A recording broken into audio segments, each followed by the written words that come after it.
They spent their lives under the brightest lights. Cameras followed their every smile, every scandal, every breath, but no camera was there when the lights went cold.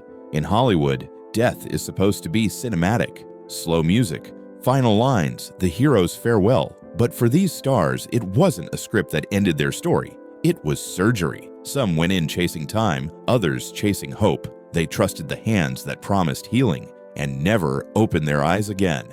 From routine checkups gone horribly wrong to desperate last-chance operations in foreign hospitals, these weren't scenes from a movie. They were real endings, quiet and cruel, because under all the fame and perfection, even legends have bodies that break. And sometimes the most dangerous place in Hollywood isn't a scandal. It's the operating room. Bill Paxton had built his career on surviving the impossible. He faced tornadoes, aliens, and vampires on screen with that same rugged, everyman courage that made audiences love him. But in 2017, the real battle he couldn't win wasn't cinematic. It was surgical. Doctors performed what was considered a routine operation to replace a heart valve and repair an aortic aneurysm. The procedure was supposed to give him more time to act, to direct, to grow old with his family. Instead, in the quiet days that followed, small blood clots began to form. One found its way to his brain. The stroke was devastating. Doctors tried everything, but his body never recovered.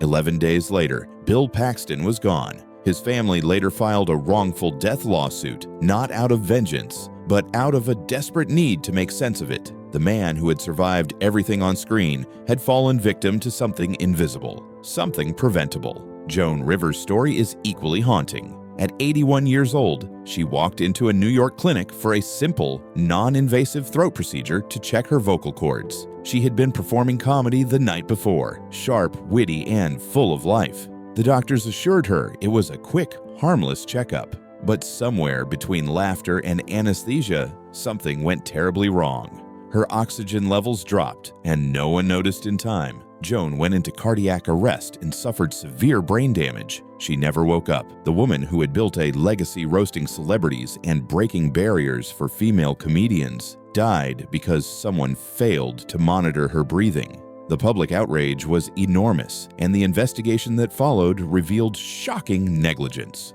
Unauthorized procedures were performed, and basic safety protocols had been ignored. The queen of comedy, who had spent a lifetime turning pain into laughter, died from a mistake that could have been avoided with one glance at a monitor. Rodney Dangerfield, the man who made millions laugh about getting no respect, faced his surgery with the same brand of humor that defined his career. Before being wheeled into the operating room for heart valve replacement at age 82, he joked to reporters that his doctor gave him a 1 in 100 chance of survival and that it was the best odds he'd ever gotten. The surgery went as planned, and for a brief moment, it looked like he'd cheated death once again. Nurses said he was cracking jokes from his hospital bed, making everyone laugh. But behind the laughter, infection had already begun to take hold. His heart grew weaker by the day, until one afternoon, the laughter stopped for good. There was no grand farewell, no standing ovation, just silence. The man who turned insecurity and pain into comedy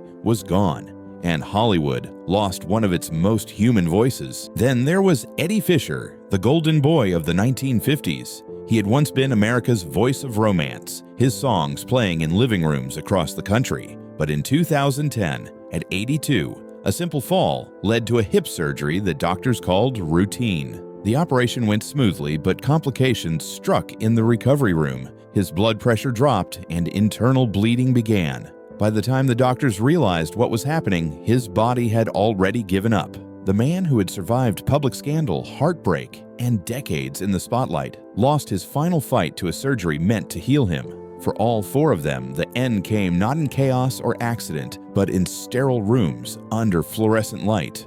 No red carpet, no camera flash, just the quiet sound of monitors fading to stillness. These were procedures meant to save them, not take them. Yet each of them learned the same cruel truth. Sometimes it's not the illness that ends you, it's the cure. But not every tragedy begins after the surgery is over. Some stars never even had the chance to know they were already running out of time. John Ritter's death was one of those moments that stopped Hollywood in its tracks. He was rehearsing on set, laughing and doing what he did best, making people smile. In a matter of seconds, that smile faded. He clutched his chest, collapsed, and the crew froze, thinking it was a joke. It wasn't. Paramedics rushed him across the street to Providence St. Joseph Medical Center, just steps away from the studio where he had filmed Three's Company. Doctors assumed it was a heart attack, and every minute they treated him for the wrong thing, time was slipping away. What he actually had was an aortic dissection, a tear in the largest artery leading out of his heart.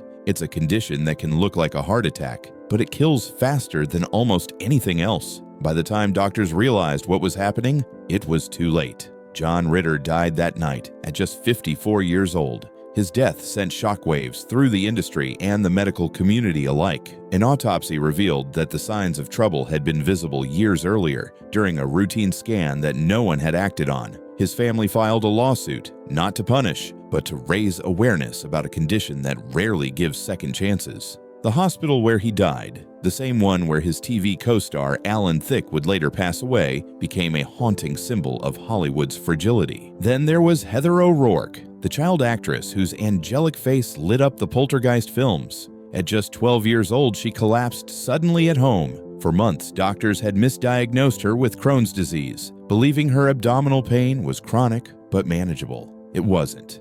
What she really had was a congenital blockage in her intestine, something far more dangerous. On the day she died, she was rushed into emergency surgery to fix the damage, but the infection had already spread throughout her small body. She went into septic shock, her heart stopped twice, and though doctors revived her once, the second time they couldn't. The world lost her that same afternoon. The tragedy was more than just her death. It was that she never should have been in that position to begin with. A simple, correct diagnosis months earlier could have saved her life. James Avery's passing was quieter, but it carried the same sense of disbelief. Known to millions as Uncle Phil from The Fresh Prince of Bel-Air, he was a symbol of strength and wisdom, both on and off the screen. When he underwent open-heart surgery in 2013, the operation seemed to go smoothly. Friends and family believed he was recovering. But infections can creep in unnoticed, and post-surgical complications can strike without warning.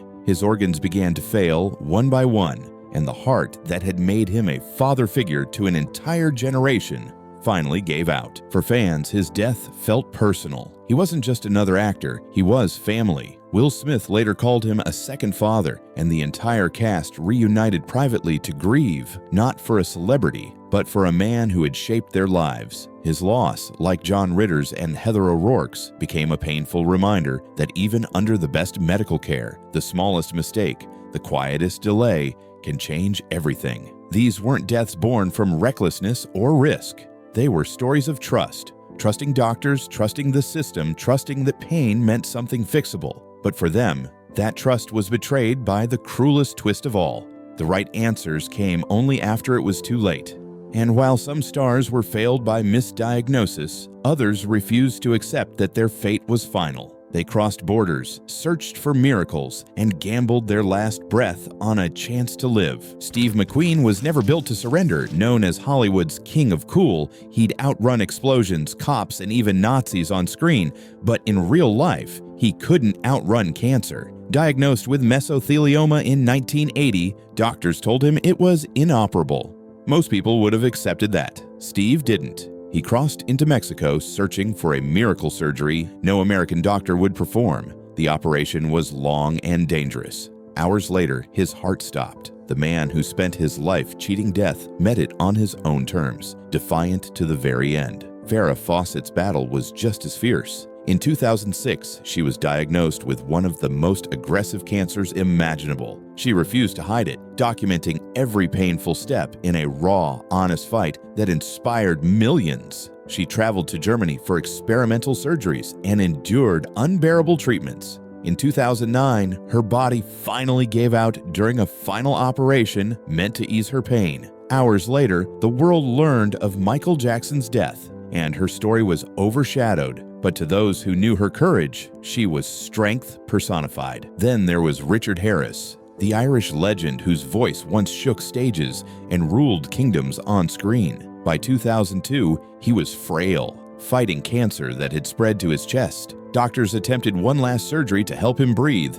but his body couldn't recover. He passed peacefully, surrounded by family. Even in his final moments, he kept his sense of humor, joking that he'd only leave feet first. These stars didn't just chase fame, they chased life itself. They knew the odds and went under the knife anyway, not for glory, but for one more chance. They didn't go quietly, they went out fighting. Lucille Ball spent decades making the world laugh until her body couldn't keep up with her spirit. At 77, she underwent a 7-hour surgery to repair a damaged aorta and replace a failing valve. The operation was declared a success, and fans breathed a sigh of relief. But 8 days later, she woke in pain. The repaired artery had ruptured. Despite desperate efforts to save her, she died in the early hours of April 26, 1989. The woman who refused to fade quietly went out as dramatically as she lived. Her death became a wake-up call about the hidden risks of heart surgery, especially for aging patients whose hearts had simply worked too hard for too long. Jeanette MacDonald's story carried the same heartbreak. The silver-voiced star of Hollywood's golden age suffered from chronic heart disease for years. When the pain became unbearable, she flew to Houston to undergo a high-risk valve replacement, a procedure still experimental in the 1960s. The surgeons fought for hours, but before the final sutures were placed, her heart stopped. She was 61. In her passing, she pushed medical science forward. Her case inspired advances that would later save countless lives. Even in death, her voice left an echo that medicine couldn't ignore. Tony Randall's death was quieter, yet no less devastating. The Broadway and television icon had a heart bypass operation at 84, and while the surgery itself went well, pneumonia set in soon after. Within weeks, his lungs and heart failed. Known for his wit and refinement, Tony faced his final act the same way he faced life: calm, graceful, and unafraid. His death reminded the world that even success in surgery doesn't guarantee survival. Jeff Chandler's tragedy hit younger and faster. At only 42, he went in for what should have been a routine spinal operation to fix a slipped disc. During the procedure, an artery was accidentally severed, causing massive internal bleeding. Multiple emergency surgeries followed, but his body couldn't recover. Hollywood lost one of its most promising leading men, not to scandal or age, but to a mistake made in a sterile room. These stars didn't fall on set or fade from fame. They fell in hospitals, trusting medicine to do what it couldn't. Their hearts had carried decades of performance, pressure, and perfection. But even legends can't outlive the limits of flesh and time.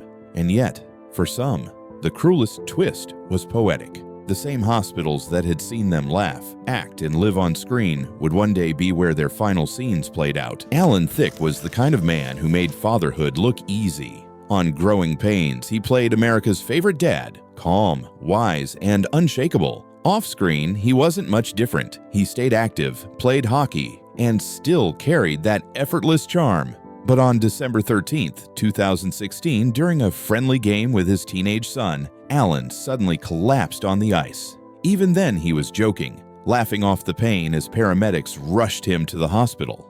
That hospital, Providence St. Joseph Medical Center, was the same one where John Ritter had died 13 years earlier. And just like Ritter, Alan Thicke was suffering from an aortic tear, a silent killer that gives no warning. Doctors raced him into surgery, fighting to repair the rupture, but the damage was too severe. He died during the operation at 69. It was a cruel echo. Two beloved TV dads, two hearts that failed in the same hospital, both gone far too soon. James Avery's death carried that same ache. To millions, he was Uncle Phil, the voice of reason in a chaotic family, the man who made fatherhood look strong and real. After open-heart surgery in 2013, his recovery looked promising, but an infection set in quietly, leading to multiple organ failure. Within days, he was gone. His castmates, including Will Smith, mourned not a co-star, but a mentor and father figure who had changed their lives forever. These weren't just characters on a screen. They were symbols of stability, of family, of strength. Their deaths struck deeper than celebrity.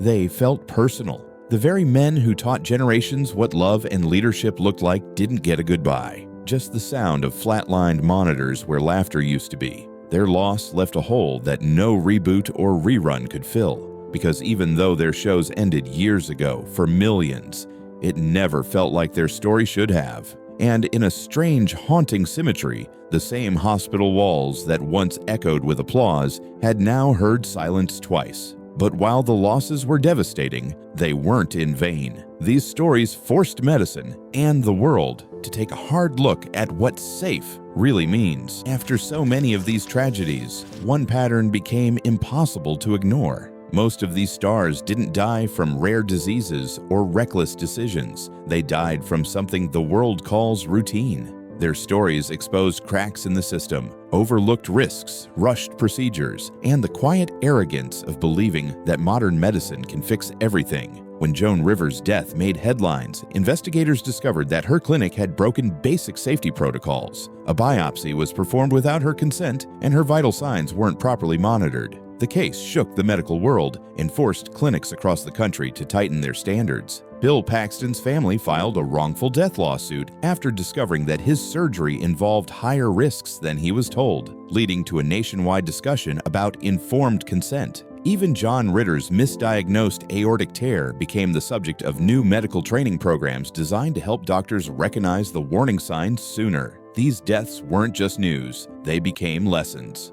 Hospitals introduced stricter post-op monitoring for elderly patients. Surgeons were required to disclose every risk, no matter how small. Emergency departments began updating their protocols to prevent delays and misdiagnoses. And for a moment, it felt like the pain of those lost lives might save others. But progress in medicine doesn't erase the grief that started it. Behind every new guideline is a family who had to find out what went wrong the hard way. Heather O'Rourke's parents, for example, spent years demanding answers about the misdiagnosis that led to their daughter's death. And for many of these families, complications became a word that felt too small to hold so much loss. What these stars revealed wasn't just human vulnerability, it was the illusion of control, the belief that with enough fame, money, and the best doctors, death could be postponed indefinitely. Yet, the truth is brutal. Even the strongest hearts and brightest names are made of the same fragile material as everyone else. Their deaths forced Hollywood and the world to remember that behind the red carpets and glowing headlines are real people who trusted medicine the way all of us do. And sometimes that trust is betrayed, not by malice, but by the limits of being human. Because in the end, it doesn't matter how famous you are. The scalpel doesn't care about stardom, the monitor doesn't read legacy, and even the brightest lights fade under the sterile glare of an operating room. Still, these stories left something behind, something even death couldn't take. They were legends, faces we grew up with, voices we trusted, people who made us laugh, cry, and believe in something bigger than life itself. But when their time came, there were no cameras, no applause, and no second takes. Just silence, fluorescent light, and the sound of monitors counting down their final moments. They survived the chaos of fame, the pressure of perfection, and the weight of public expectation. Yet in the end, what took them wasn't scandal or age. It was the same fragility that lives in all of us. A body that can only endure so much. A heart that can only beat for so long. Each of their stories leaves behind a reminder that nothing in life is truly routine. Every surgery, every diagnosis, every breath carries a risk we rarely think about until it's too late. But more than tragedy, their stories also carry something powerful. The courage to fight for one more day, one more scene, one more laugh. So the next time you see their faces on a screen, don't remember how they died. Remember how they lived. Remember their drive, their defiance, and the art they left behind. Because even when the lights went out, their work kept glowing. If you made it this far, drop a comment with the name of the star whose story hit you hardest. And don't forget to like, share, and subscribe for more untold Hollywood stories that reveal the truth behind the fame. Their final act might have ended in silence, but their legacy still speaks louder than ever.